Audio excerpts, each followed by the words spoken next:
Mesdames, Messieurs, bonsoir à toutes et à tous. Le Burkina et la CEDEAO se réunissent à Ouagadougou pour examiner les propositions d'action pour une meilleure application des protocoles sur la libre circulation des personnes et des biens. Un mandat avait été confié au président du Faso, au PACEPER de la sous-région, dans ce sens.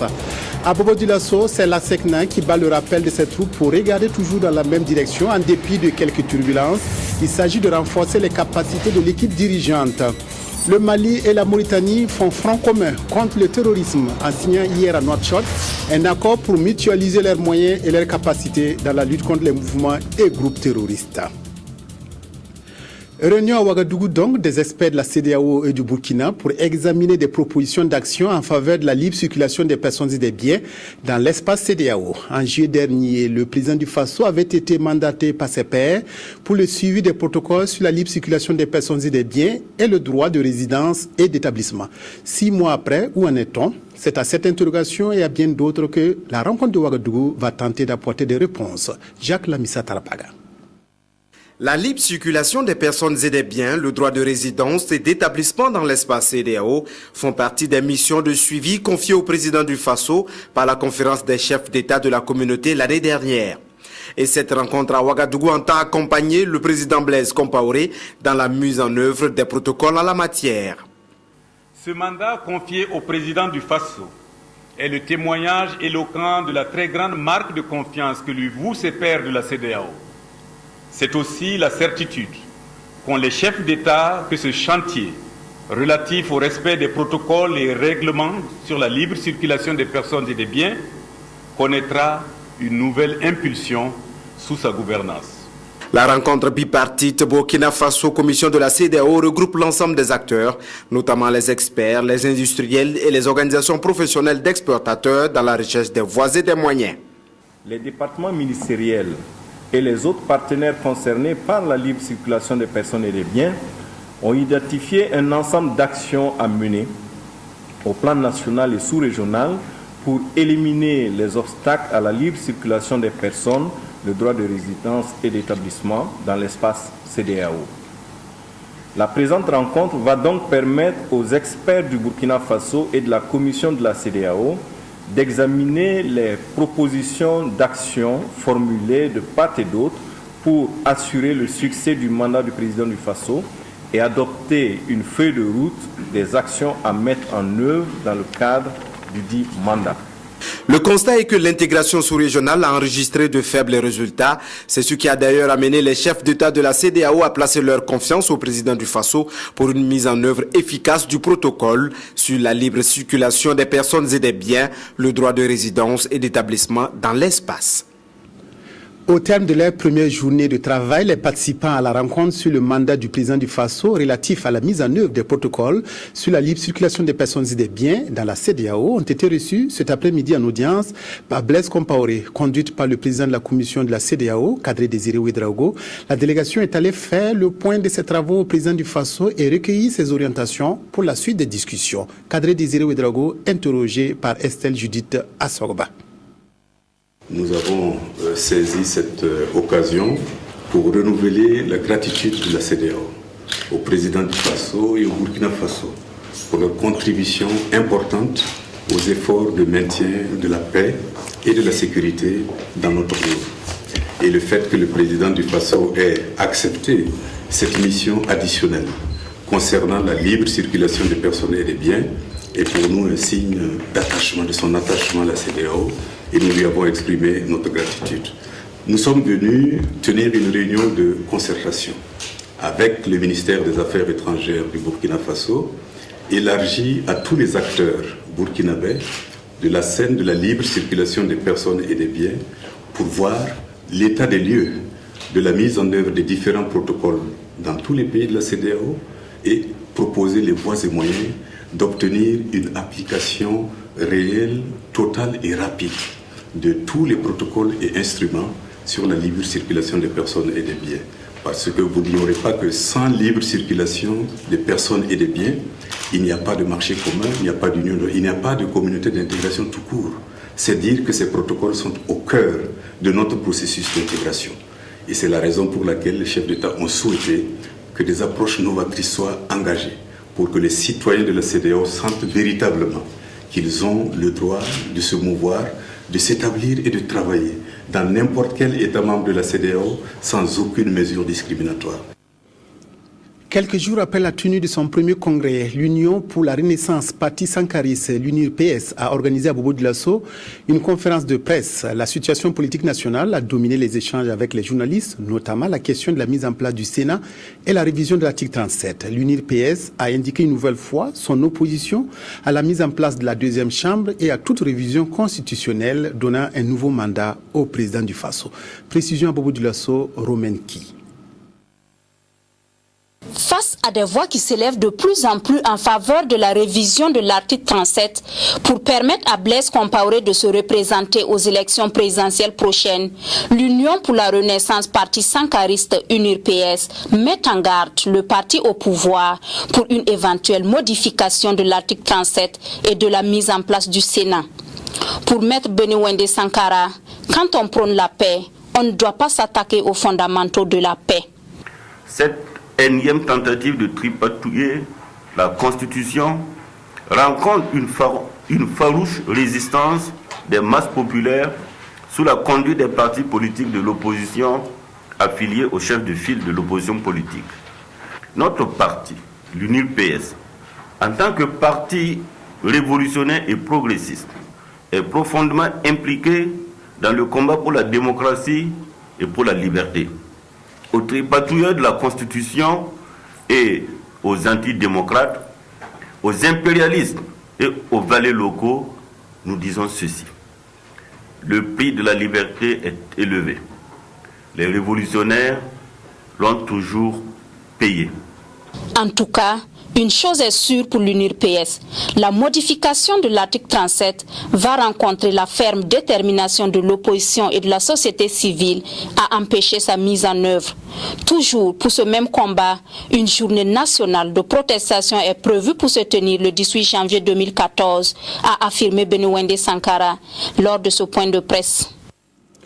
Restons à Bobo-Dioulasso où l'Agence pour la sécurité de la navigation aérienne en Afrique et à Madagascar, ASECNA, tient sa réunion annuelle destinée à renforcer les compétences des pays membres. Elle doit aussi dresser le bilan des actions menées l'année dernière. Ces rencontres sont nécessaires pour amener toute l'équipe dirigeante à s'approprier les objectifs de l'organisation qui œuvre dans un domaine stratégique. Amadou Lougué, précision. Cette rencontre est la troisième du genre instituée par la Direction générale de l'ASECNA, l'Agence pour la sécurité de la navigation aérienne en Afrique et à Madagascar. Réunis cette année autour du thème « Le travail en équipe », ces cadres de l'ASECNA doivent travailler à renforcer la cohésion au sein de l'équipe dirigeante de l'agence. C'est de continuer à travailler en équipe parce que vous avez des gens de plusieurs générations qui sont ensemble, donc amener toutes ces personnes-là à avoir le même à viser le même objectif, à agir en respectant les mêmes normes. Cela va sans dire qu'il faut régulièrement faire le point avec les troupes pour s'assurer que tout le monde est à bord. La sécurité de la navigation aérienne constitue un défi majeur pour l'ASECNA.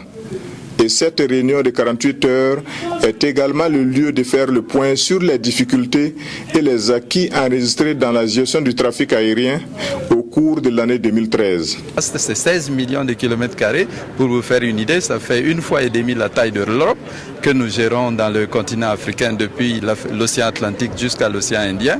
Donc cela nécessite beaucoup d'investissements, beaucoup de mesures à prendre pour que la qualité du service soit la même à tous les niveaux et dans tous les compartiments de l'espace aérien. Le Burkina Faso, à l'instar des autres pays membres, a bénéficié de beaucoup d'accompagnement dans le domaine, que ce soit du renforcement des capacités, que ce soit des équipements, que ce soit des infrastructures.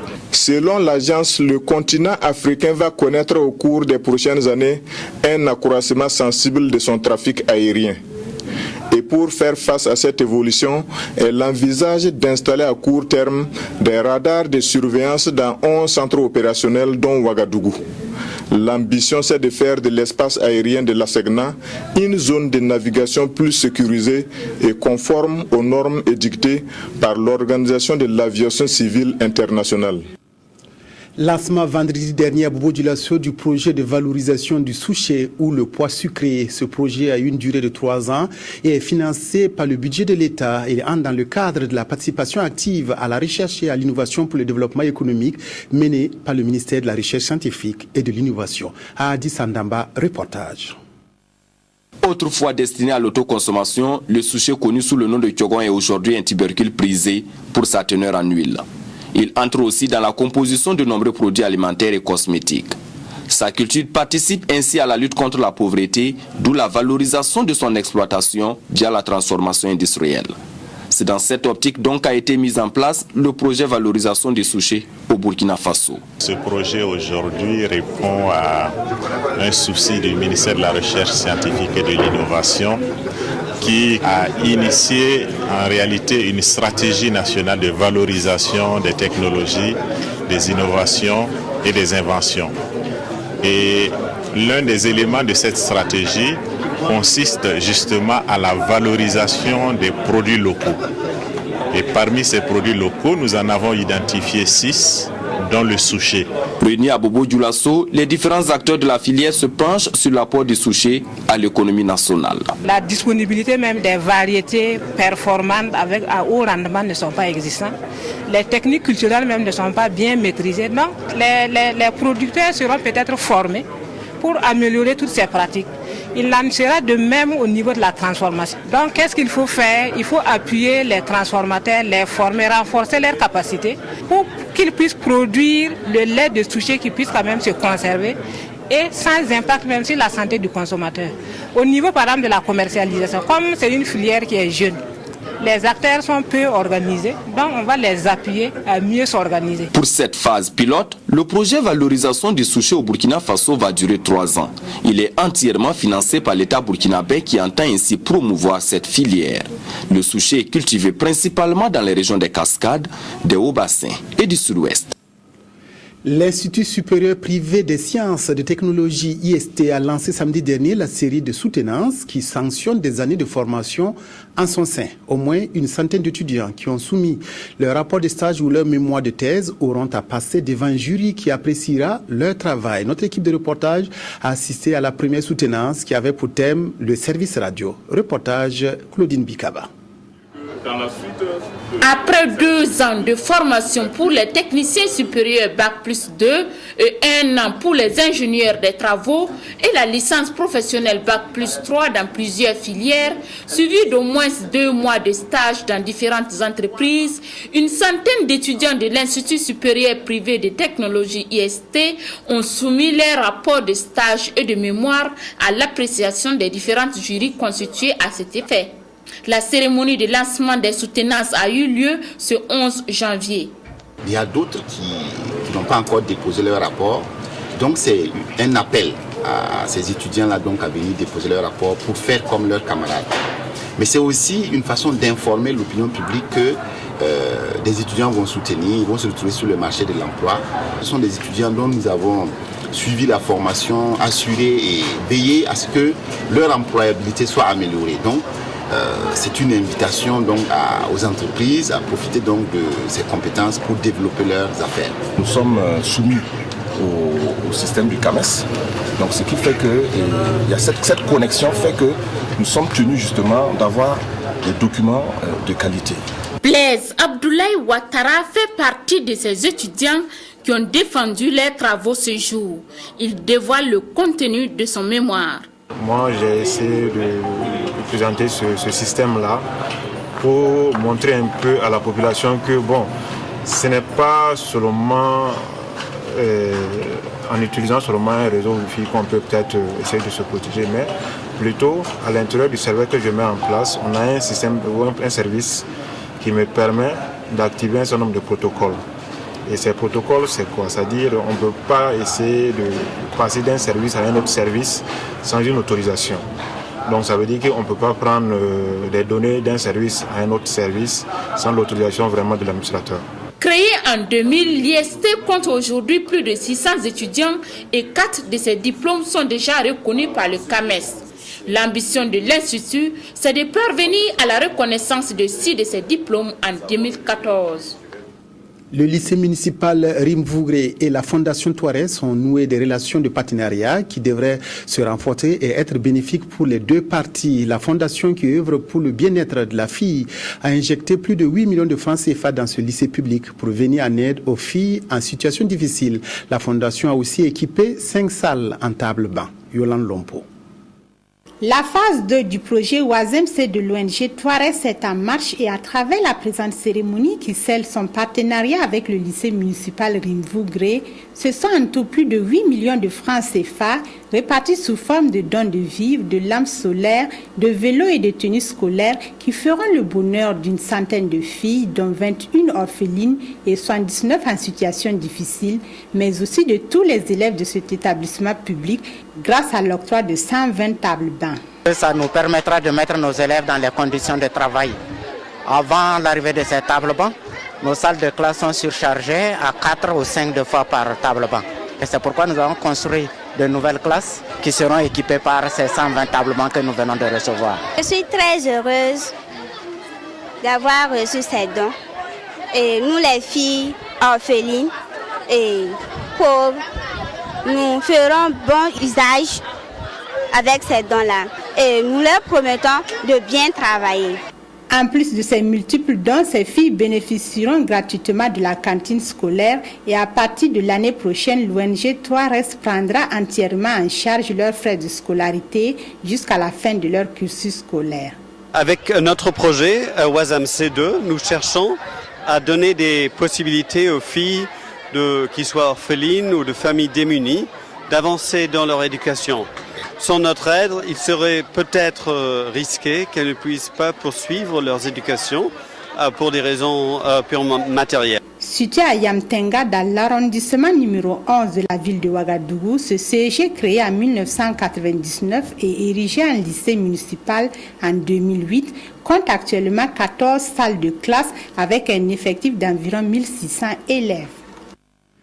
C'est toujours Noël pour les personnes démunies de Dédougou. L'association Jeunesse Unie pour le développement de Dédougou a remis à des personnes indigentes des céréales, des nattes et bien d'autres cadeaux. C'est une marque de solidarité envers ces personnes qui souffrent dans leur chair et qui ont besoin du soutien de tous pour participer au développement de leur pays. Amadou Lougué. La prise en charge de 70 orphelins comme ceci n'est pas toujours facile. Et ce geste vient soulager les conditions de vie difficiles de ces enfants de l'orphelinat Sainte-Cécile de Dédougou. Nous nous occupons des orphelins. Ça fait que les vivres, c'est la bienvenue. L'association a aussi pensé aux filles mères de Dédougou. Parmi elles, Elisabeth Zerbo, aujourd'hui en 4e, elle est tombée enceinte à 14 ans. J'ai eu mon enfant à 15 ans. Je remercie l'association d'avoir pensé à nous. Les personnes handicapées ont également reçu des vivres et des nattes. Et c'est également grâce à la générosité de la JDM, la Jeunesse Unie pour le développement durable du Mouhoun. Je remercie vraiment l'association et tous ceux qui ont œuvré vraiment à la pensée aux personnes handicapées. Au total, 10 structures ont eu du maïs et des nattes de cette jeune association créée il y a 2 mois. Vous savez, quand on parle de développement durable, il ne peut se réaliser que quand il y a la cohésion sociale et la paix. Donc nous entendons inculquer les vertus de paix, de solidarité et de partage à nos membres. Ce qui nous a manqué jusqu'à présent, et c'est en cela que je parlais de l'échec de notre génération, c'est de n'avoir pas su transcender nos bords politiques pour parler du développement de la région. Nous nous sommes contentés d'attendre qu'on vienne développer à notre place, mais pendant que chacun est tenu de développer sa localité. Des actes comme ceci participent justement à relever le défi et que nous n'avons pas pu relever. C'est en tout 100 sacs de maïs et 80 nattes qui ont été distribuées par la JDM, la Jeunesse Unie pour le développement durable du Mouhoun. La Jeune Chambre internationale GCI a une nouvelle présidente. Bobson Coulibaly Tarnarda a pris les charges de la Jeune Chambre samedi dernier en promettant de donner une bonne vision à l'organisation et en poursuivant les actions communautaires en faveur de la société burkinabé. Zalissa Sanfo, Evelyne Dabiré. Après cette prestation de serment, Bobson Coulibaly Tarnarda a reçu son bâton de commandement pour tenir les rênes de la Jeune Chambre internationale Burkina Faso. Consacrée par ses pairs comme présidente lors de cette rentrée solennelle, elle sera accompagnée dans cette mission par un bureau de 15 membres. Et la nouvelle présidente place ce mandat sous le signe de la continuité. Les défis du mandat de la Jeune Chambre internationale Burkina Faso pour 2014, c'est le renforcement de l'image et une meilleure organisation de cette organisation-là. Nous parlons notamment d'avoir un impact positif sur nos communautés. Donc les défis vont tourner autour des activités communautaires. Nous allons avoir beaucoup d'activités en matière de citoyenneté, de sécurité routière.